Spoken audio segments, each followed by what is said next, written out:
కమల్ హాసన్ గారు ఇప్పుడు కొత్తగా యాక్ట్ చేస్తున్న మూవీ థగ్ లైఫ్. అయితే కమల్ హాసన్ గారు ఈ థగ్ లైఫ్ మూవీకి ముందు లాస్ట్ యాక్ట్ చేసిన మూవీ ఇండియన్ 2. అయితే ఈ ఇండియన్ 2 మూవీ అంత పెద్ద హిట్ మాత్రం అవ్వలేదు.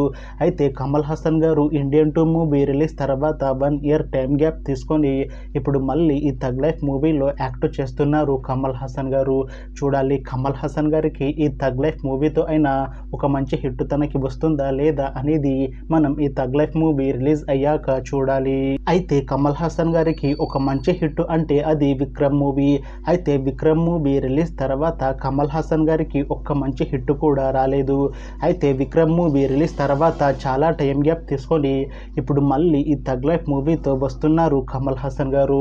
చూడాలి కమల్ హాసన్ గారికి ఈ థగ్ లైఫ్ మూవీతో అయినా ఒక మంచి హిట్ వస్తుందా లేదా అనేది మనం ఈ థగ్ లైఫ్ మూవీ రిలీజ్ అయ్యాక చూడాలి. అయితే థగ్ లైఫ్ మూవీ టీం ఈ మధ్య ఒక చిన్న టీజర్ని అలానే పాటలని విడుదల చేసింది. అయితే వాటికి మంచి రెస్పాన్స్ వచ్చింది. అయితే ఈ థగ్ లైఫ్ మూవీని ఈ జూన్ 5న రిలీజ్ చేస్తున్నారు మూవీ టీం. చూడాలి థగ్ లైఫ్ మూవీ రిలీజ్ అయ్యాక మంచి హిట్ అవుతుందా లేదా అనేది మనం ఈ థగ్ లైఫ్ మూవీ రిలీజ్ అయ్యాక చూడాలి. Thanks for watching this video friends. మీకు ఈ వీడియో నచ్చితే ఈ వీడియోని లైక్ చేయండి. ఇంకా ఇలాంటి మూవీ అప్డేట్స్ కోసం ఈ ఛానల్ని సబ్స్క్రైబ్ చేసుకోండి.